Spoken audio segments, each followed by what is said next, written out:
This is Support is Sexy, episode 101, with Dr. Karen Thomas, founder of the Marion P. Thomas Charter School. Welcome to the Support is Sexy podcast. I'm your host, Elayne Fluker, entrepreneur, author, producer, and founder of Chic Rebellion Media.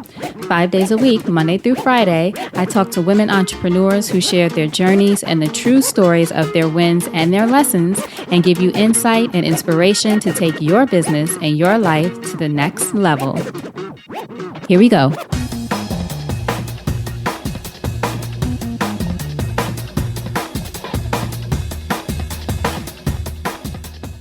Hi, everyone. Welcome to a new episode of Support is Sexy. I'm thrilled to have you here because it just would not be the same without you.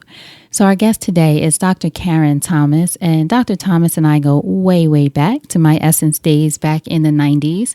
And during this episode, you'll hear us both actually get a little bit emotional, reminiscing on that time and what it meant to both of us personally and in our careers, and what a joy it was to be able to do work that really served women. And she and I both talked about how that time there influenced us moving forward in the kind of work that we do today. One of the quotes that I love that Dr. Thomas mentions in this episode is, "As women, we're limitless. If it's something you feel in your spirit that you're compelled to do, you feel like no one can stop you." And that really resonated with me. I hope it resonated with you. Just this idea of when you really feel like it's time to make a move, it's time to create something, it's time to do something, no one can stop you, or at least you feel like no one can stop you. And that's a huge part of getting things done and moving forward. So in this episode, Dr. Thomas talks about that feeling, how she moved into a space that she was very unfamiliar with, in fact, with launching a charter school in New Jersey with no education experience. And she talks about that part of the journey for her that felt unfamiliar, but she still felt like it was something she was meant to do. And she goes into the reasons why in this episode. She also talks very openly about leadership and the moments when leadership can be lonely, which I thought was a very powerful share. So be sure to listen out to that and hear what to do in those moments and why those moments are perfectly normal. You'll also learn the biggest challenge with running a charter school, becoming a specialist in your category, 3 things to know before starting a school, why you have to think about your school as a business, how charter schools generate revenue, which is a question that I've always had and never had a chance to ask. Also, how to build a strong and balanced team, why what got you here may not get you there. As we always say, everybody can't come. The importance of continuing to take courses to become a better leader, and how to find people who can support you during those moments when leadership gets lonely. So I hope you enjoyed this episode. I'm sure that you will. Without further ado, Dr. Karen Thomas. So Dr. Thomas, thank you so much for joining us for an episode of Support is Sexy. I'm excited to have you here. It's my pleasure to be here with you again. Excellent. Now, first question I ask everyone, when did you first fall in love with entrepreneurship? I think that my whole life has really been focused around my not fitting into job descriptions. So I don't think I've ever actually had a job. I don't know that I called it entrepreneurship, but I have never really applied for a job or taken a job that has continued to be defined as what people thought they were hiring me to do. So who I am and what I've done has probably always been a little bit outside of the box. Now, is that who you were as a little girl? What was a young Karen Thomas like as a little girl? Were you always outside of the box? Yep. Pretty much. Yep. And so I remember, I think when it probably could begin to be defined, it was maybe my parents moved my freshman year in high school, and I had made the cheerleading squad at the high school I would have gone to had they not moved. So where were you? Where did you guys move to? So we moved from Rahway, New Jersey to Roselle, New Jersey. Okay. And when I got to Roselle, the community was probably almost 50-50 black and white. Mm-hmm. And there was only one black cheerleader. And so that next year, I decided I was going to try out for the cheerleading squad. And not only was I going to be a part of the cheerleading squad, but all summer I spent teaching my new friends all the cheers and gymnastics so that we could take over the cheerleading squad. And my sophomore year, not only did I make the squad along with about 5 of my friends, but they then voted me in as captain. So I was the first sophomore to ever be captain of the cheerleading squad. And for the first time, the cheerleading squad looked more like the football team than it had ever. No, that's right. I love it. Now, what do you think made you want to be, well, you weren't necessarily going for captain, or were you? Were you going for captain? Wasn't. You wasn't. I wasn't. It kind of came. But they were like, you might as well be the captain too. Because you're already leading. Well, it's sort of like what you said, you never apply for certain jobs, right? You always get it and it becomes something else. What do you think it was in you or is in you that makes you that person that is a natural leader? I think sometimes I see things with a third eye, if that's a possibility. Yeah. I've heard comedians say that. But a lot of times I will be sitting in a meeting and people will be discussing a problem. And so there's sort of one side that says blue and one side that says red. And sometimes I just see purple. Mm-hmm. And in making those suggestions and thinking about it very differently, I often have my team come to me and say, how do you think of these things? Or where did that come from? And actually, I think growing up, my parents used to say that to me quite a bit. Mm-hmm.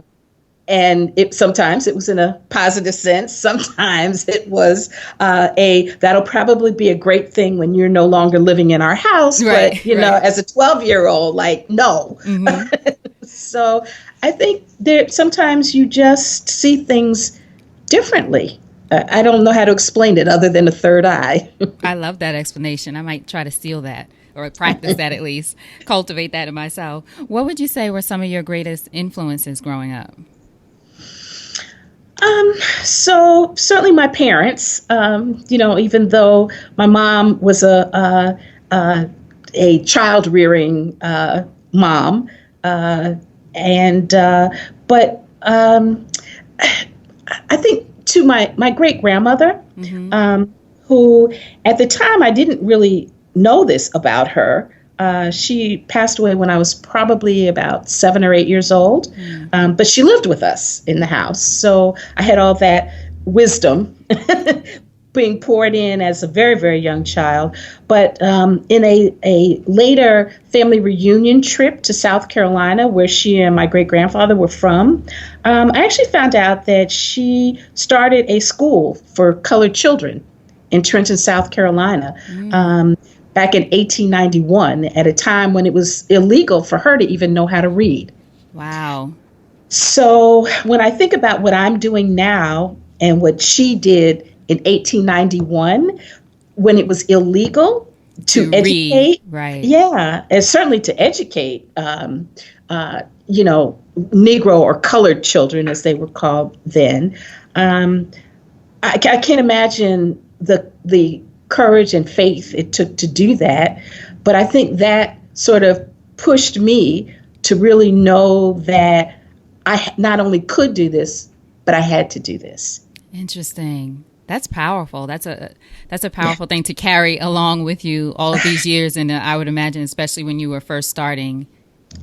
Yeah. And, I didn't really know when I first started the school I knew that her grandchildren, so there's been 5 generations of my family that have gone to college. So her grandchildren, 2 of her grandchildren attended Syracuse University back in the very, very early 1920s and 30s. And now almost 30 members of our family over 5 generations have attended Syracuse. So education has always been instilled in us as a family from generation to generation. So even though I didn't go to Syracuse and my children didn't go to Syracuse, we were kind of the renegades. Of course, again. Following the pattern. But the question wasn't, are you going to college or how are we going to make college possible? It was, when do you want to go visit Syracuse? Right. It was which is just a very different question. right. I'm thankful for that. I'm thankful for that. And in 2016, I have a whole new appreciation for growing up in a family unit that did that without making it something other than normal. Right. That made it part of the norm. Exactly. Now, you have a graduate degree in special events and marketing from NYU, right? I do. Now, how do you I do. did you have a was that part of the renegade in you, or did you have another path in mind outside of education when you first were going through school and deciding of what path to take? So I never planned on this second career in education. I never ever planned on it. Um, I was, as you know, when we were working together at Essence, Yes. I was happy Yes. And you were and wonderful fairly at your successful yes. doing what I was doing, feeling very fulfilled, in my career there, And you were and director of promotions there, right?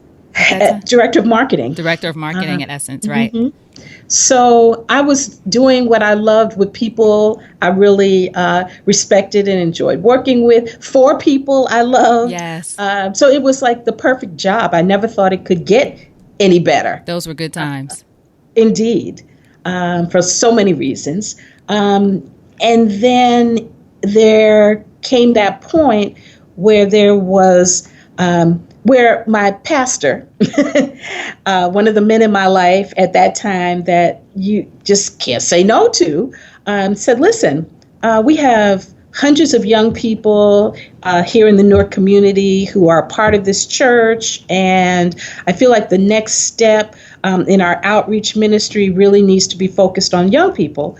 So I was thinking maybe we should start a school. And, I wasn't an educator. I didn't have a degree in education. I had educated my own children, Right. But I ended up, he said, I just want you to take a look at the business plan for the school. And I was like, sure. And I know that you want me to make a contribution, so just tell me how much. Right. Let me get my checkbook. Right. It ended up that the plan was really a blank piece of paper. And I started researching schools, not knowing, really approaching it more from a business model, and really realizing that in the Newark community, that Catholic schools were closing, that the few Christian schools that were opening were struggling. And at that time, 20 years ago, New Jersey had just passed a charter school law. Didn't know much about it. My kids had gone to private schools and parochial schools, and I had gone to public schools and private schools as a child. So this was just research and put together a plan for a charter school. Wasn't really met very enthusiastically by a lot of the parishioners who thought, oh, we should be starting a Christian school. But I convinced the pastor that we needed to find a revenue source that was not the community. Because if you're going to serve the community, you can't do it on their backs. Oh. So ended up getting the charter approved, and I started as a board member. And as with most new businesses, it was not doing well early on. And, I'm kind of like that person that I only know one way to work, and that's 100%. So I felt like my work at Essence was kind of coming to a close, and I just felt that emotionally in my own spirit, and that this was my next move, even though I wasn't a teacher, I wasn't an educator, I wasn't probably any of the things I needed to be to start a school. But 20 years later, and 2 more college degrees, I went back and got a master's degree in education and then did my doctorate in education. And having now grown the school from 60 students to almost 1,500 students and 4 classrooms to now 4 campuses and the largest minority-led independent charter school in the state, God really knew what he was doing, because I sure didn't. Gosh, I have so many questions. I can hardly keep up. That's amazing. First of all, thank you for sharing that part of your story. Now, the first thing, when the pastor came to you, was it to you or was it to a board of people when he said, hey, this is what I'm thinking we need to do as our next phase of outreach? So he said it to a board that I wasn't even on. And then he came to me and said, I've asked them, I'm creating this board, but I want you to look at the business plan. Right. Which ended up being that blank piece of paper. That blank piece of paper, and seeing something in you, just knowing him intuitively, or just knowing you, as you mentioned earlier, that third eye, that you would be able to take this on. Now, did you, sorry, go ahead. So several people then saw the vision as well, and became part of the team. So it was a team that grew once we kind of had a model that we had that we were following. Now, when you first started out, as you mentioned, it was it's grown to 1,500 students, and you started with what, about 100 students? 60. I'm sorry. 100 is way too many. 60 students. It's grown to 1,500. You started with 4 classrooms. Now you have 4 campuses. So did you foresee that growth? Well, first of all, you didn't foresee being the lead of the school, but was this a part of the plan, I should say, the business plan? We're going to grow to this number and that kind of thing. Right. We really were only trying to be kindergarten through 8th grade. And then I got involved with another church group that was trying to start a charter school. And I really just kind of became an advisor to them, working through how do you do that. Long story short, we ended up merging with that school. And that's kind of how we became K-12. So when I was helping them, did I ever think was it for the purpose of joining or uniting the schools? Absolutely not. But I'm a woman of faith, and I really believe that God has a plan that we see pieces of at certain times.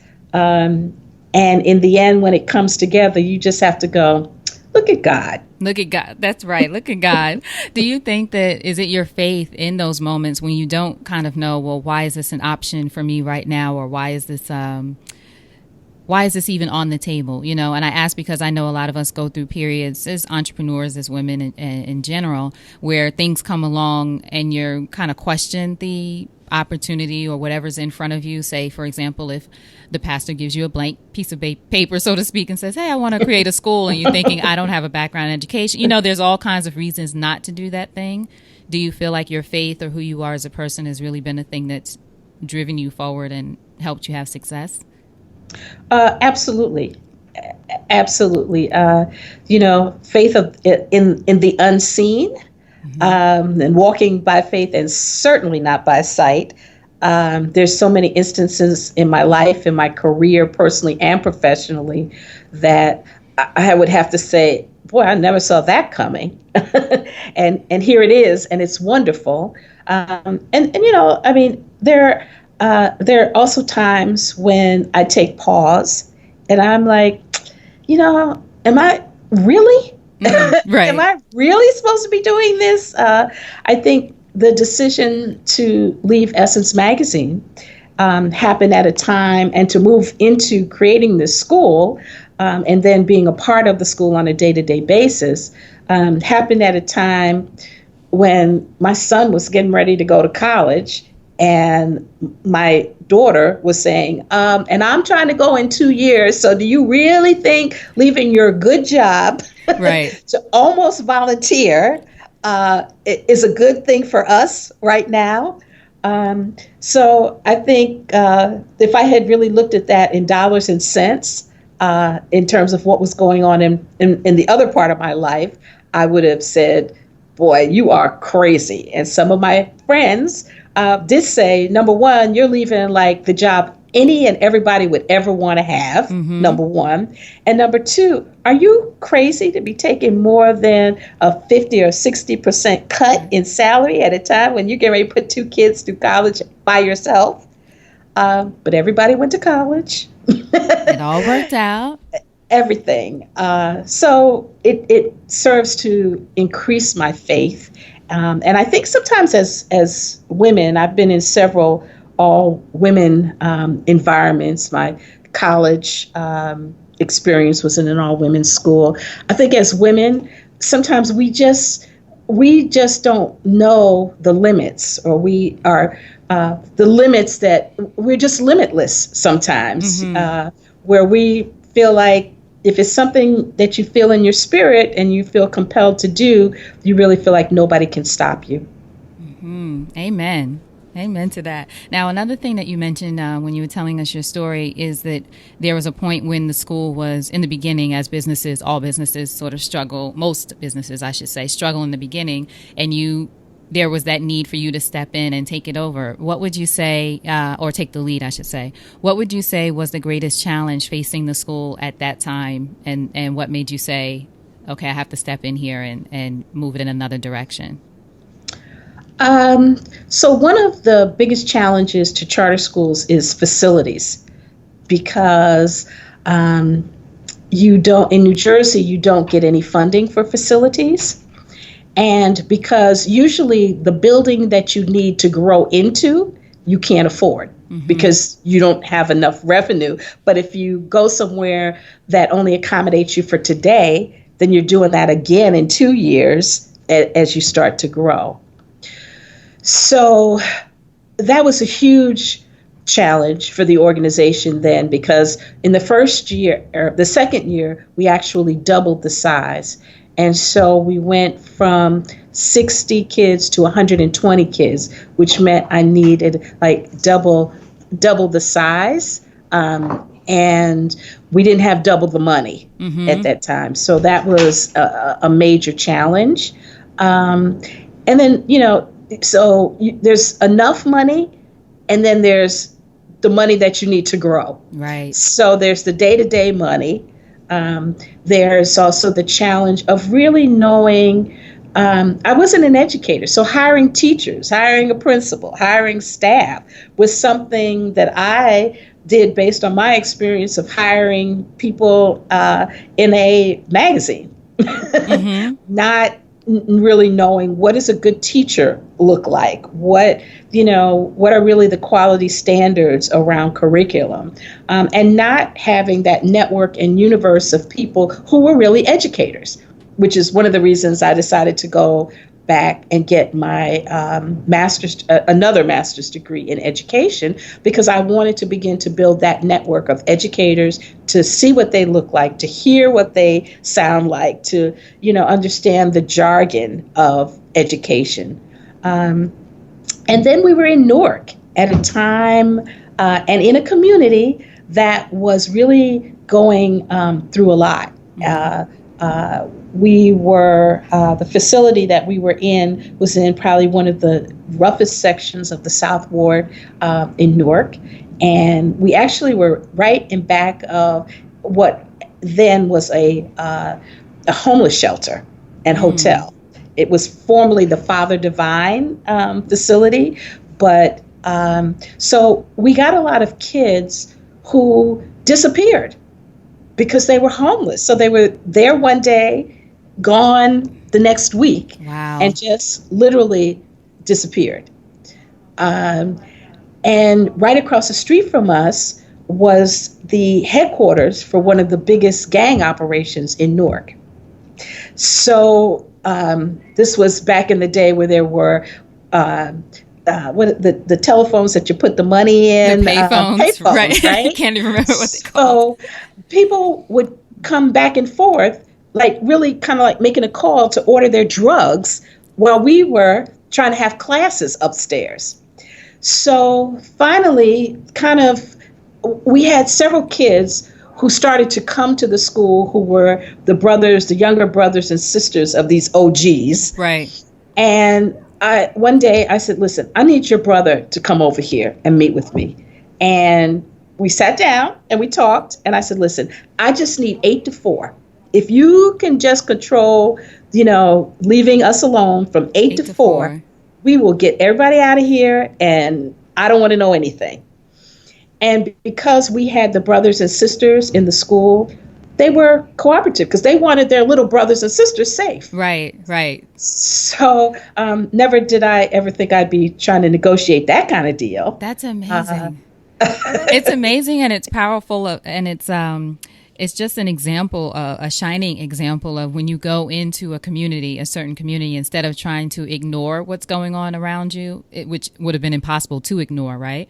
But you just thinking of how you, I'm sure, saved so many children from going in that same direction. I know you can't save everyone, but of going in that same direction because you talked to the people who are already there who actually want, as you said, something better for their little brothers and sisters. They don't necessarily want them to follow the same path, but having that conversation, I can't imagine how powerful and how much that resonated throughout the community during that time. So what was the response like from one of the gentlemen that you talked to? Was it okay, we'll do that? Well, so they were like, well, we control this street. I was like, yes. Which is why I'm coming to you. Right.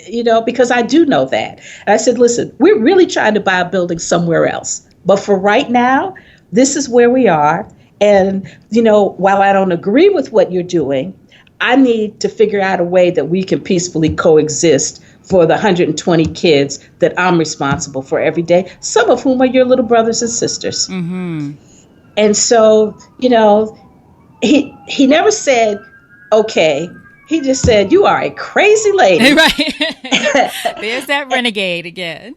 And then we started to realize that the traffic was starting to die down during those hours, and that the people that got posted around the school were diverting the traffic somewhere else. There you go. All kinds of a conversation. That's beautiful, Karen. What would you say since that time has been, or I should say, if you were advising someone else who was starting a school who probably wouldn't even have the same kind of challenges that you just mentioned just now, which are extraordinary, but you overcome them, what would you say are 3 things that you maybe wish you knew when you were starting your school, or advice that you would have wanted someone to give you now that you are 20 years into it? This is so funny because at a housewarming on Friday evening, I was having this conversation with a young lady who was thinking about starting a school. Right? There's always somebody thinking about it. And I'm probably not always the best person to talk to about that because I'm very realistic. I think you're the best person because of that reason. What that means in this day and age. But I think that we grew very strong as an organization. And I can look back now and say, we grew from this to this number, or what have you. We have these assets, we have this and that. The business was very strong, but our product, which is education, has not been as strong. So people are reticent to think of schools as businesses, but they really are. The reality is in a public school setting, they own more real estate than anybody else in a city or a town or what have you. They employ more people, and their budgets are always bigger than the civic budget. Mm-hmm. So on one hand, you have to think about a school as a business. Like it or not, I don't know why that's such a curse word, but it's real. It's real if you're running a traditional public school district. It's real if you're running a private school, if you're running a college. Money and real estate impact your ability to be successful. But you can't negate the core product because at the end of the day, your consumer are parents, and they're going to make a decision based on how well you do what it is you really do. Mm-hmm. So even if you're a business person, I would encourage you to find someone who's a strong educator. I have that now, but I didn't have it when I first started the school I was so caught up in I'll just figure out a way to make this happen. Right. That I didn't pay enough attention to that. So I think a business person and an educator can make the strongest team. And that's probably the best advice I could give someone thinking about starting a school, whatever the kind of school it is in this era. Now, your school, the Marion P. Charter School, is, as we said, it's the largest independently operated public free Charter school, charter public school. charter school. Right. So now with charter schools, I don't have children, so I admittedly am oblivious to the process of with kids going to school and who pays for what and that kind of thing with the different types of schools, I should say. So how does a charter school work exactly? And are there paid charter schools versus free charter schools? And what's the process? So in New Jersey, charter schools are public schools. Okay.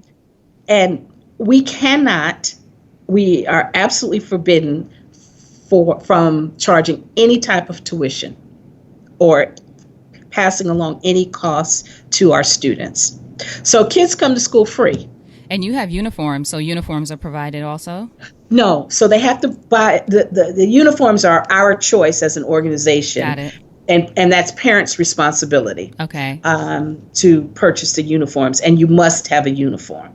But here. tuition, or there's no tuition? There's no tuition, and most of the time when kids are going on trips and doing different things, except for like senior activities, we provide all of that as well.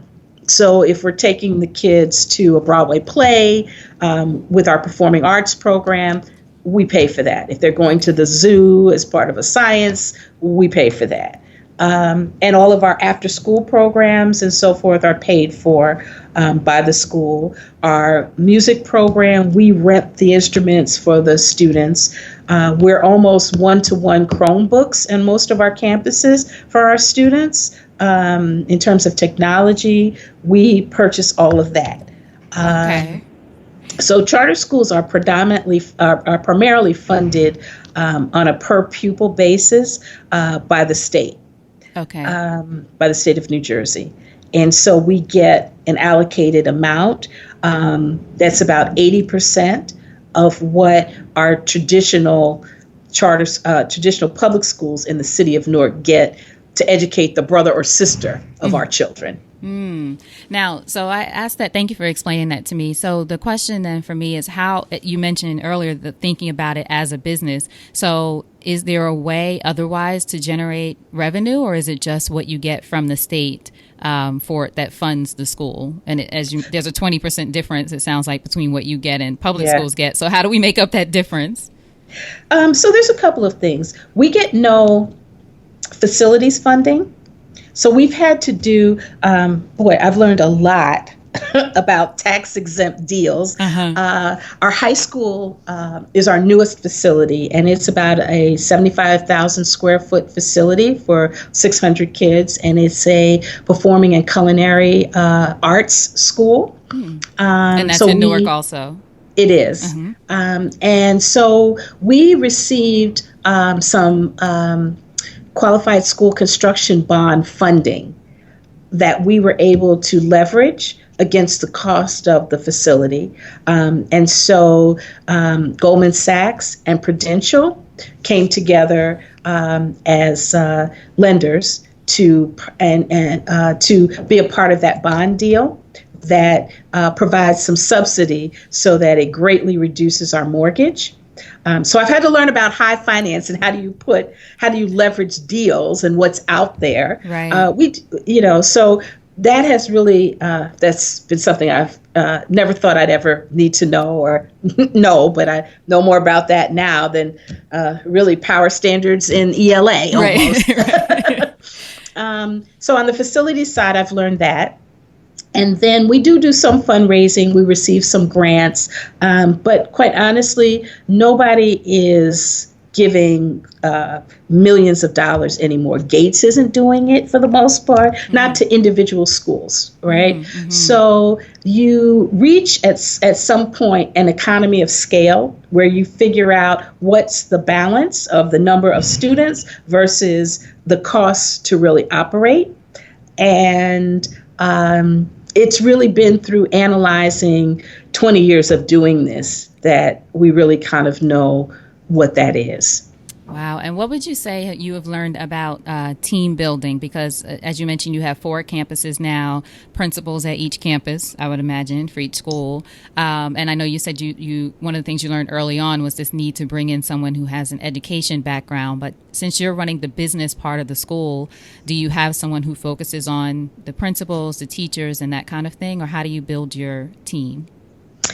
It's a good question, because at the outset, you may not be able to afford the level of person that you really need. So sometimes you have to make some decisions, right? So about 3 years ago, we hired, in our 5-year plan, 5 years ago, was the position of Chief Academic Officer. So 3 years ago, we actually had the money, put that in place, and hired Dr. Doreen Land, who is our Chief Academic Officer. And she is the person that focuses on all of our instruction, our student assessment, our intervention programs, and all of the academic needs to bring us to where we want to be and where, our vision of education really is. And so we work together as a team, and each of women can take on whatever it is they have to take on. So I think we are a really good balance, and sometimes we have to check and balance each other to keep to make sure that the things that we really have to focus on and our real strengths, even though, we all are multidimensional, and I'll do whatever it is I have to do. And she's the same type of spirit, which is why I love working with her. And so, but we have to keep that balance of making sure that you have to be focused on the thing that really is your strength and the thing that we need the most. Right. And so I have to respect that boundary to an extent, even though at the end of the day, I'm responsible for everything and everybody. But I want to make sure that I brought you here to do this. I brought the facilities person here to do that. I brought our SBA to handle that area, that I'm confident in their ability to do what it is needs to be done, and their commitment to the organization, even beyond their commitment to me personally or professionally, that they care enough about our students that they have the same vision that I do. So building that team has been a piece at a time. It doesn't all happen at one time. And quite honestly, last year was a huge turnover year for us, because we were just in a different, as organizations grow, it's kind of like you personally, sometimes this happens with all of your high school friends don't always translate to college, don't always translate to your later years. Everybody can't come, right? Yeah. So organizations are like that. And sometimes in order to get to the next step, you have to be realistic about what you need and people's ability to be able to help be a contributing part of that. So team building is always a challenge. I'm actually I take a lot of courses, because leadership can be very lonely. Right. A lot of leadership courses or things like that? I take a lot of courses that help me think about whatever it is I'm thinking about at the moment, right? So right now, I'm taking this class. It's kind of like a postdoc at Harvard online. And the module I'm taking right now is called Developing Yourself. And so as I think about this course, I don't know that it's so much about developing me as a leader, but about helping me rethink about what are those things that I need to put in place for the people I'm developing in leadership. And kind of gives me more of a systematic approach as opposed to a gut approach, which sometimes you need that to articulate to a team, and also to be able to see some things clearly, that as you're sitting in a meeting or in a room, that you're like, you know what, this feels like But how do I put that on paper? How do I help other people to see that so that we can move from this to where we need to be? Right. Like, how can I translate this so that people can Exactly. process it? Now, one of the things you just mentioned is leadership can be lonely. Tell me what you mean by that. So there are challenging times professionally that there's probably a close circle of folks that you can perhaps share it with. Mm-hmm. And those may or may not be the people who can help you think through the process to resolution. So there's probably like one little group that, I have my little bestie and besties that I'm like, today was a tough day and let me just tell you what happened. Right. They hear me and they'll send me a little note or say, oh, let's go to the movies or let's go do this or let's go shopping or let's whatever that helps me feel better, but may not help me solve the problem. Right. So there's the think tank of people that, along the way, you're like, they have the wisdom to help you. And then, sometimes it's just no one will believe this. So I can't even verbalize it. Mm-hmm. I have to get it to a place where I can help somebody help me, if that makes any sense. It totally help me, sometimes. Help you. Yes. Mm-hmm. So sometimes it's lonely because I can't pull my assistant or my fellow or, different people in the organization in to have those conversations because sometimes they might be about them. Right. So, and people have their own vested interests and don't always understand why you make the decisions that you may have to make. And sometimes, I have to really step back from the little hurt in my heart that wants to say, I can't believe you're really saying this to me after everything we've been through. Right. But then, you just have to say, listen, I understand, and I'm not going to continue. I'm not going to always take this personally. Mm-hmm. And I understand you have to do what you have to do, but I have to do what I have to do because my responsibility is to the greater good. So it's lonely sometimes. Right. No, thank you for articulating that. And I think that's true in a lot of organizations or certainly even people who are solopreneurs. I always talk about you're trying to create something on your own. It can be lonely as well for different reasons. But there are ways to, I think what you mentioned is so important of finding different groups or different spaces that fulfill you in different ways. As you said, mm-hmm. Your best friends might not be like my closest friends. A couple are entrepreneurs, but most of them have, wonderful careers in companies, et cetera. So when I talk about, I'm going to start a podcast, like you said, well, let's go shopping. It'll be fine. So there's and then there's the other part where I have a group of podcast community I'm a part of, or, whatever it is, as you said, you find people who can support you in different ways, but it still can be, you're human. That's right. What it comes down to. You're human. So just a few more questions. What would you say entrepreneurship has taught you about yourself as a woman?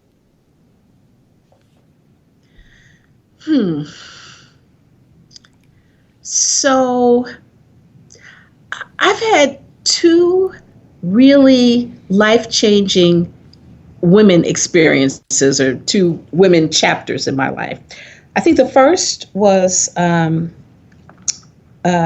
attending Simmons College as a 17-year-old from a predominantly Black school, high school, going to Boston in the 70s in an environment that was not welcoming, that I went from being like the smartest Black kid in the school, because that's really what I was. That mm-hmm. group where you're mm-hmm. the smart Black kid, to them wanting me to take remedial courses at Simmons College, which blew up my ego totally, right?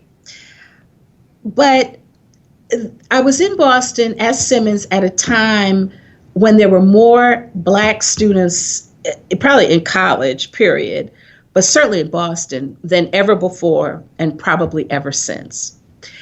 And at Simmons, the Black women that I met there were amazing. I'm getting a little emotional because Gwen Eiffel was in my class. Oh. And we were both communications majors. She was from Baltimore. I was from New Jersey. When I think about the women, the Black women that I went to school with at Simmons, it created an environment where I could be smart and a woman. You know, and that was my family allowed me to do that, but my high school didn't allow me to do that. But at Simmons, I found a voice I had never had before in being supported by a group of women I never dreamed I'd ever meet. And now, I mean, you know, women like Gwen or like Ann Fudge or Paula Sneed or just some of the incredible Simmons sisters that I met there have been a network and have created, like, have been standard bearers, you know, and have done things that no one would have ever thought they would have done, which encouraged me to look around and go, well, you could do this. Right. You know, you folks are doing this. You could do this, you know.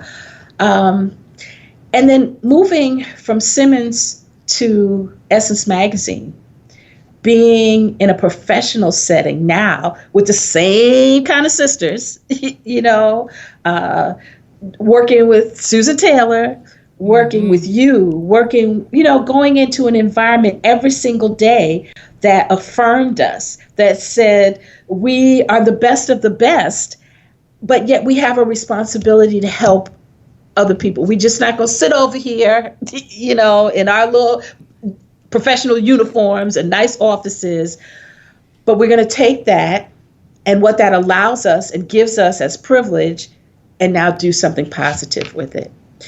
So I think as a woman, having had those, and everybody doesn't have that, I can't even begin to articulate how blessed I am. You know, usually people don't even get one of those, much less both. So it just creates an awesome, almost burden and responsibility in your life to find a way to not pay for it, because you can't, but to find a way to give that back. To pay it forward instead. Yeah. That's powerful, Karen. You almost have me in tears thinking about, especially thinking about the gratitude for that period of time at Essence. Well, one, for my college girlfriends, I was thinking about that as you were speaking, but also that period of time at Essence. I always tell people that was one of the greatest periods of my life, certainly professionally, but also because I was in my 20s at that time, and I was there between, you know, the ages of 20 something and 30 something. So I really feel like I came of age as a young woman there, and what an incredible place to do it, surrounded by, as you mentioned, these women who were wonderful, beautiful, powerful, smart, but also so much about service to other people, and just being able to experience that and to have that be a part of my work, our work, is something I think set me up for the kind of career and things that I'm doing today, not even just from a professional standpoint, but just being of service. So I felt that deeply and never been able to express it quite like you just did. So thank you for sharing that. In closing, if you think over your life and career and you had the chance to thank only one person whose support was critical to you personally or professionally, who would it be and what would you say?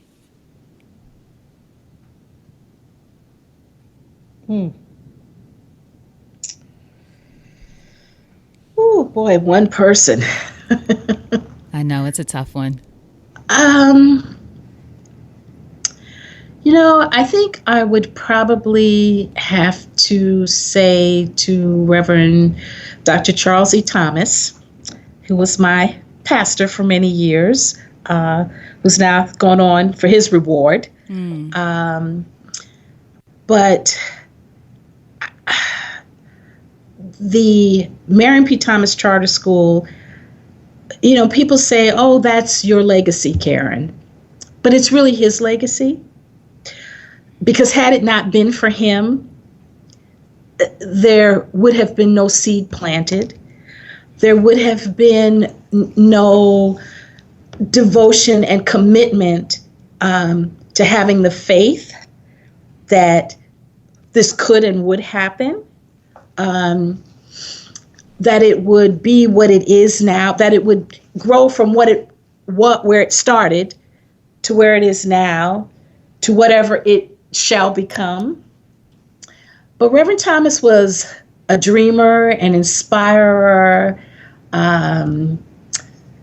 just everything that that you couldn't say no to, that you just couldn't say no to. So being a great man of faith and helping me to grow in my own faith to a point that I could take on, a ministry. I'm going to just call it a ministry, like building a school, believing that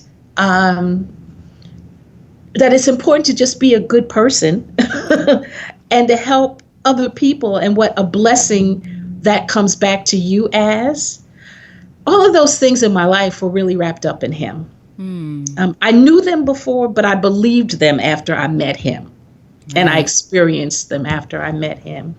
So I would have to say that, I've been blessed my whole life. My dad, my mom, my brother, the people in my life, my friends. But Reverend Thomas sort of epitomized all of that in his life, and what he also poured into me and saw in me that I didn't even see in myself. Mm-hmm. Thank you. That was beautiful. Thank you so much for sharing that. Now, Thank you. Yeah, absolutely. Now tell us, how can we support you? I'm going to have links for the website, for the school, so people can go and find out more about it. But what are the ways that we can support you?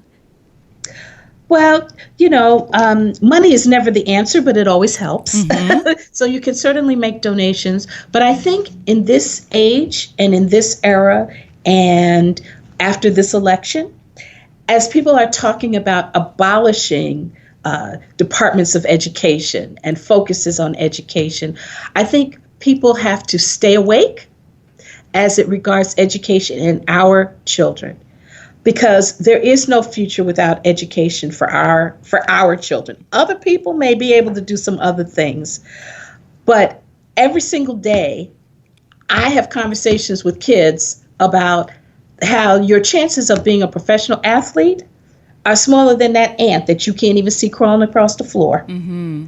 So the opportunity to get a good education, we all need to be encouraging our kids to stay focused, to get the first piece of paper, the second piece of paper, and to not be bound by Dr. Lawyer, Indian Chief kind of, labels, because they can start their own thing, but you can't even get in the game unless you have those first two pieces of paper. And those pieces of paper being your high school. Your high school and your college diplomas. Mm-hmm. So I think we all have to encourage our kids about the importance of education. You go around the world and children and families look at education very differently than our entitled Americans here. Mm-hmm. But it's probably the most important thing that we have to achieve here in the United States. Excellent. I was going to ask you for a parting piece of advice. Would you say that's it? I would say that's it. Excellent. Dr. Karen Thomas, thank you so much. Hold on just a second for me. All right. I hope you enjoyed that episode. Thank you so much for listening. What you can do now is go over to supportissexypodcast.com to find other episodes with other inspiring women entrepreneurs that I've interviewed in the past. Check them out there. And while you're there, please also make sure that you subscribe to my email list so that you don't miss an episode. You don't miss any of the great resources that I share with people. I won't spam your inbox, only the good stuff. So be sure to go to supportissexypodcast.com, click on subscribe at the top, and sign up for our email list. And until next time, you know what to do. Go out there and create something sexy, and I'll talk to you soon. Take care.